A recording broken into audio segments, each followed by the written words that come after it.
असली मायने में सेवा यदि किसी को करनी है तो उसके लिए इससे बढ़िया दूसरा कोई क्षेत्र नहीं होता है।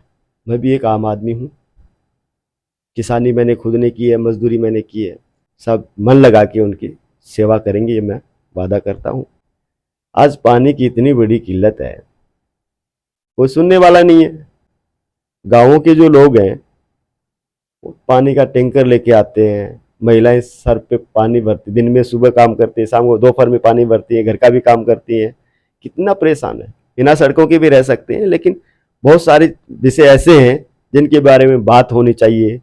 बात से नहीं बात बनती है तो उनके लिए मुकाबला होना चाहिए, आंदोलन होना चाहिए। सरकार के खिलाफ नहीं खड़ा होया जा सकता क्या?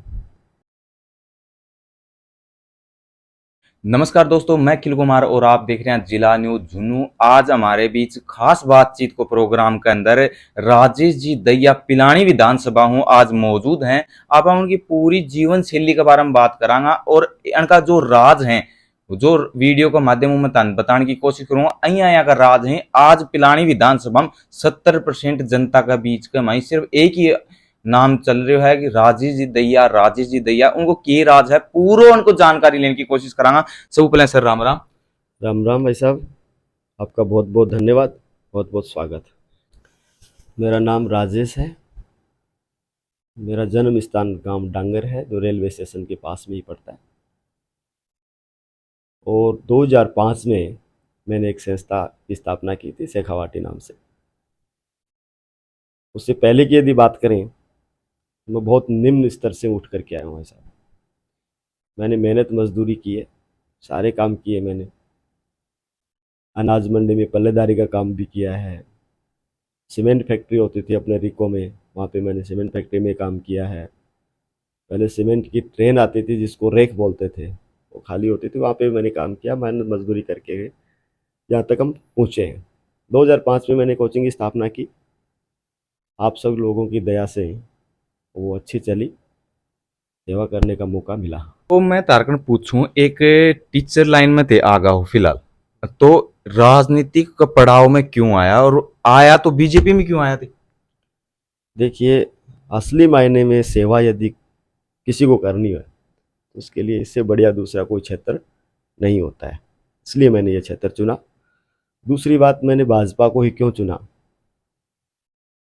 देखिए, आज पूरे विश्व में सबसे बड़ा दल यदि कोई है तो वो भाजपा है।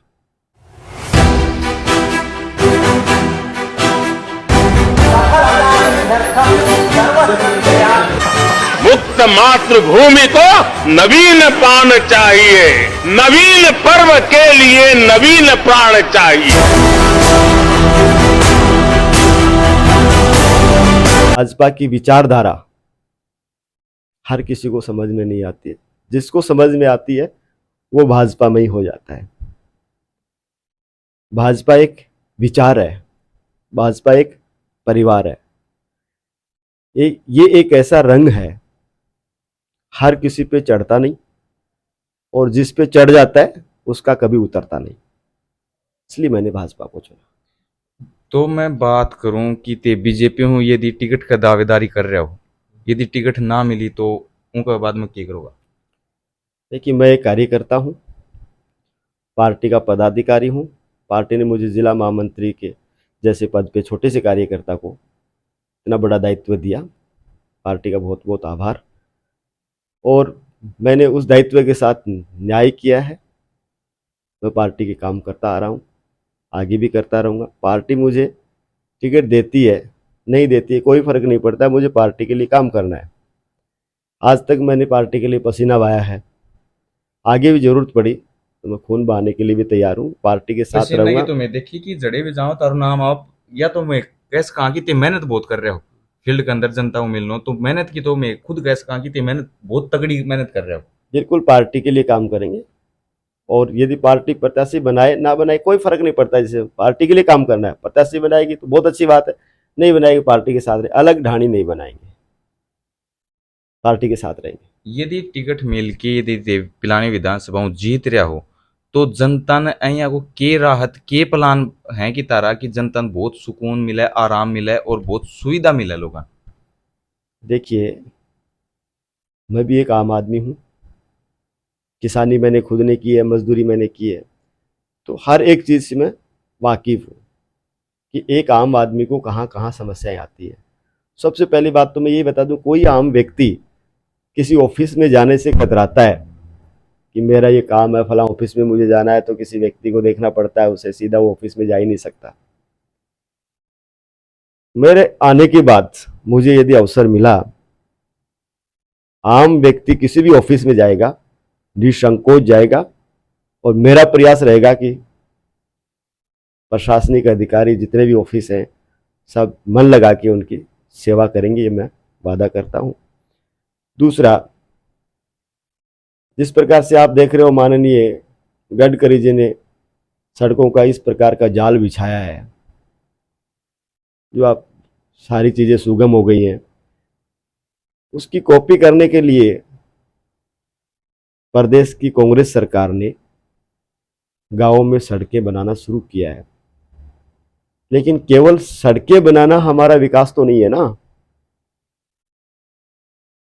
हम लोग क्या चाहते हैं, आम व्यक्ति क्या चाहता है, पहले वो सुनिए, उसके अनुसार काम कीजिए।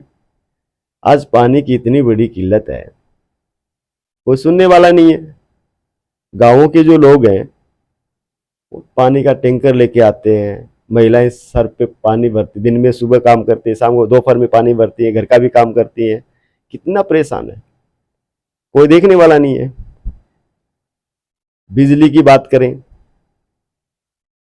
बताते हैं कि बिजली सस्ती कर दी।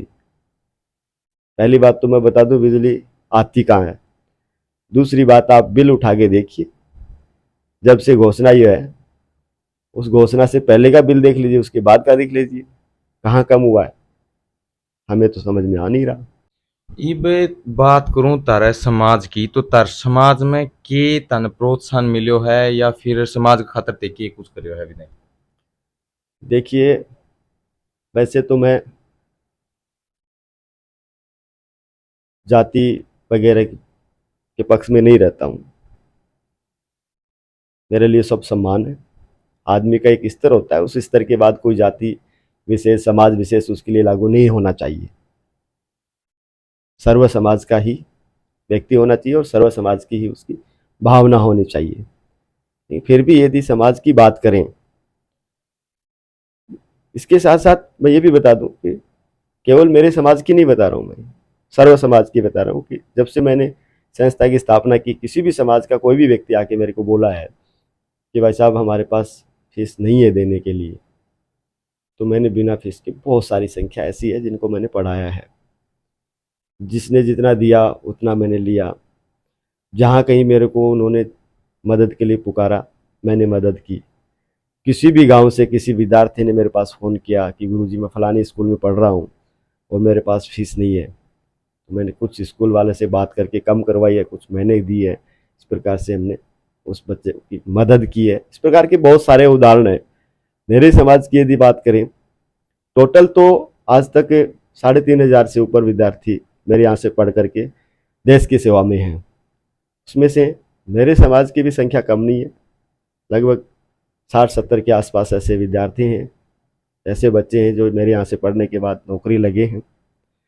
एक हमारे जिला स्तर पे एक एफर्ट्स नाम की संस्था चलती है, उसके माध्यम से मैंने लगभग 2 लाख रुपये फीस दी है बच्चों को पढ़ने के लिए। कोचिंग मैं भी चलाता हूँ। कोई बच्चा फ़ोन करता है कि मैं तो सीकर कोचिंग कर रहा हूँ, बैंक की कर रहा हूँ, मेरे पास फीस नहीं है, तो एफर्ट्स के माध्यम से कुछ मदद करवाई, कुछ मैंने की है। इस प्रकार से हम लोगों ने पढ़ाई के लिए बच्चों की अच्छी मदद की है। और जहाँ कहीं भी मुझे याद किया गया है, कोई अप्रिय घटना हो गई है या कुछ और हुआ है, मैं सब कहीं पे उन सब के साथ खड़ा मिला हूँ, उन सब के साथ रहा हूँ। तो आज यह बात तो मैं खुद भी कर रहा हाँ, इतने गाँव में सर्वे कर रहे हैं चुनाव को, लोगों को मिला भी हाँ, सब तरीकों जानो पड़ा है। तो आज का दिन 70% पिलानी विधानसभा में तारो जिक्र चल रहा है। तो इस होते कि अभी तक ये कर दियो कि तारो नाम 70% आनो बहुत बड़ी चीज है। आज 20 आदमियों में मिलूं हूं तो उन 15 ऊपर तारो नाम लेगा, राजेश जी दहिया ने वोट देगा या फिर राजेश जी दहिया नाम जरूर लेगा। क्यों? इतनी बड़ी विधानसभा के अंदर नाम लेना बहुत बड़ी चीज है। तो उनको परिशोधित क्या करियो? देखिए, मैं तो सिर्फ लोगों के बीच रहा हूँ, मैंने कुछ नहीं किया ऐसा। बाकी जनता का अलग अलग नज़रिया है। इन लोगों ने ऐसे काम किए होंगे, सब कुछ इनके खिलाफ पड़ा है। मैं तो सिर्फ जनता के बीच रहा हूँ प्रेम से, बस। मैंने कुछ नहीं किया, कोई ऐसी बात नहीं कि मैंने कोई सेवा की हो, कुछ ऐसा किया, ऐसा कुछ नहीं। तो एक तारो जन्मदिन थो पिछले महीने पिछले महीने में तारो जन्मदिन हो, एक तारो जन्मदिन थो और एक सुंदरलाल जी और जन्मदिन थो। तो उनमें रात दिन को डिफरेंस आयो कि उन्हें सांस्कृतिक प्रोग्राम करे और ते की करे तारा जन्मदिन के ऊपर। देखिए, मैं मेरा बता सकता हूँ कि मैंने सेवा कार्य किया। पिलानी विधानसभा की जितनी भी गौशालाएं हैं, सब गौशाला में जा कर के मैंने गौ सेवा का कार्य किया। जितना मुझसे बन पड़ा उतना दान पुण्य मैंने गौशाला में गौ माता के लिए दिया है, और वहीं पे मैंने मेरा जन्मदिन मनाया है। रही बात किसी अन्य की, तो उनका व्यक्तिगत विचार है कि कोई किस प्रकार से मनाता है, कोई किस प्रकार से मनाता है। मेरा तो कहना इतना ही है कि कोई भी पैसा यदि खर्च होता है तो उसका सदुपयोग हो तो और अच्छा लगे। तो इब मेरे कने कई बार को तारो बैठे बैठे एक ही चीज सोच रहे हो। आज प्रेजेंट में जेपी चंदेलिया जी हैं विधायक, तो वह लगभग जबपुर बैठे रहे, कारण हूँ बैठे हो चाहे कहीं बैठे हो, जनता के बीच में बहुत कम है आम है। यदि तेजी जाओ ते भी जबपुर रोगा उरी रोगा के बीच में। देखिए, जनता जो है यही ताकत होती है आदमी की। आदमी को वहम हो जाता है कि मैं ये बन गया, मैं वो नहीं। जनता ने बनाया है, जनता ही उसकी ताकत है। जनता के बीच रहना चाहिए, जनता की सुननी चाहिए। आज घर घर जा रहे हैं, गांव गांव जा रहे हैं। ऐसा भी हो सकता है कि चुनाव के बाद, जीतने के बाद भी गांव गांव जाया जा सकता है। उसके बाद क्या हो जाता है, मतलब अभी समय दे रहे तो बाद में भी समय देना चाहिए, लोगों के बीच बाद में भी रहना चाहिए। जयपुर किस लिए जाना है? विधानसभा चलती है तब जाइए, आवाज़ उठाइए। अब आप मुझे बताइए कितनी आवाज़ें उठाई हैं। अपनी बात करें, पहले तो पिछली फसल की बात कर लो, वो भी अपनी फसल बर्बाद हो गई थी। उसके बाद सर्दी ने फसल को मारा, जो रह गई थी बची कुची उसको ओलावृष्टि मार गई। तो अपने ज़िले में 7 विधानसभाएं करके इतनी आवाज़ उठाई है। चंदेलिया जी ने कब बोला कि हमारे यहाँ पे फसल खराब हो गया है, उसके लिए कोई मुआवजा दीजिए? कब इन्होंने लड़ाई लड़ी? तो जनता तो नकारेगी। आप बताइए, इतना नुकसान हुआ, इतना खराबा हुआ। किसान पहले 1 नंबर पे आता था, आज किसान तीसरे नंबर पे है। किसान के लिए कौन बोल रहा है? किसान के लिए क्या बोला है? किसान के लिए क्या किया है? मुख्य चीजें तो यही है। हम बिना सड़कों के भी रह सकते हैं, बिना सड़कों के भी रह सकते हैं, लेकिन बहुत सारे विषय ऐसे हैं जिनके बारे में बात होनी चाहिए। बात से नहीं बात बनती है तो उनके लिए मुकाबला होना चाहिए, आंदोलन होना चाहिए। सरकार के खिलाफ नहीं खड़ा होया जा सकता क्या? यदि सरकार के खिलाफ बोलना पड़े तो बोलिए, नहीं तो जनता उखाड़ फेंकेगी। वोटा की जरूरत थी पिछले चुनाव की मैं बात करूं तो इतना जोर शोर होना प्रचार करे थे, और आज जनता ने एक मुआवजो कौन दिवा सकिया, आपकी बात कौन रख सकिया? क्योंकि जनता देश की रीढ़ की हड्डी, या किसान देश की रीढ़ की हड्डी मानी जाए, उन तोड़ने को भी काम करे एक तरीका हूँ। तो मैं बात करूं अशोक गहलोत जी की, कांग्रेस प्रत्याशी, तो ये बताओ कि अशोक जी फोन बांटा, फोन की जगह शिक्षा बांटनी चाहिए थी या हकीकत में फोन ही बांटना चाहिए था? देखिए, ये तो रेवड़िया बांटते हैं चुनाव आते हैं तब। ऐसे तो इन्होंने बिजली भी फ्री की है। आप वास्तविक स्थिति जानिए लोगों से, आपको बता देंगे किसका कितना बिजली का बिल पहले आता था, कितना अब आता है। मोबाइल बांटे हैं, ये इतने सारे पैसे अलग अलग योजनाओं में लगाए, इन सब की जरूरत नहीं थी ना। असली जरूरत थी कि किसानों को कितना नुकसान हुआ है, मदद कीजिए उनकी। कितने आवारा पशु हैं, गौशालाओं के लिए, नंदीशालाओं के लिए अनुदान दीजिए, खुलवाइए, जनता के बीच में आइए, जनता की सुनिए। काम तो वो असली करने वाले तो पानी के लिए तरसते हैं। आज अपने क्षेत्र की हालात ये है, यदि समय रहते नहीं सोचा गया तो अपन बहुत पिछड़ जाएंगे।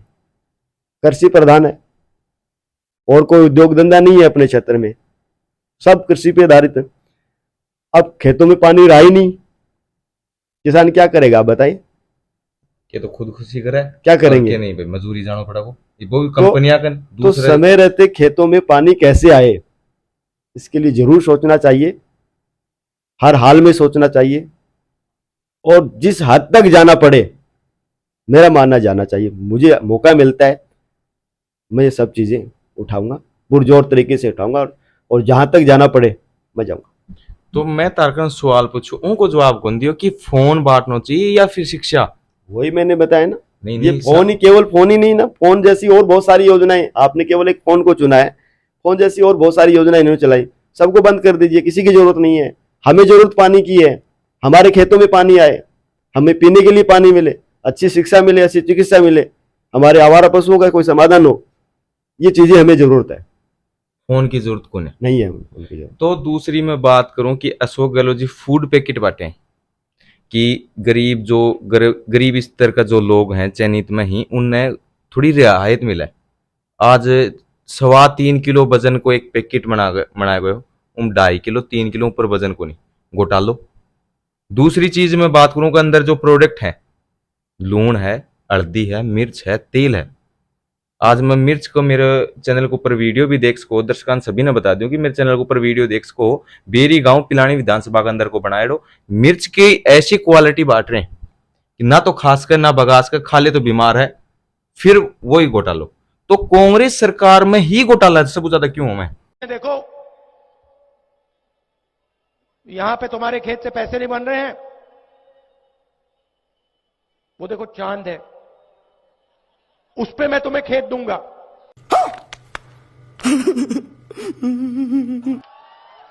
आने वाले समय में वहां तुम आलू उगाओगे, वहां मैं मशीन लगाऊंगा, और फिर आलू को वापस हम गुजरात में लाएंगे। मेरे जैसा बेवकूफ इस देश में नहीं है। देखिए, कोई भी पार्टी होती है उसकी एक विचारधारा होती है, जब विचारधारा ही अच्छी नहीं रहेगी तो योजनाएं अच्छी कहां से आएंगी। तो ये फ्लॉप योजनाएं, ये सिर्फ रेवड़िया बांटने का काम कर रहे हैं, लोगों को लुभाने के लिए। जैसे चुनाव नजदीक आए तो ये पैकेट कर दिए, मोबाइल बांट दिए, ये सब सारे इनके फ्लॉप आइडियाज हैं।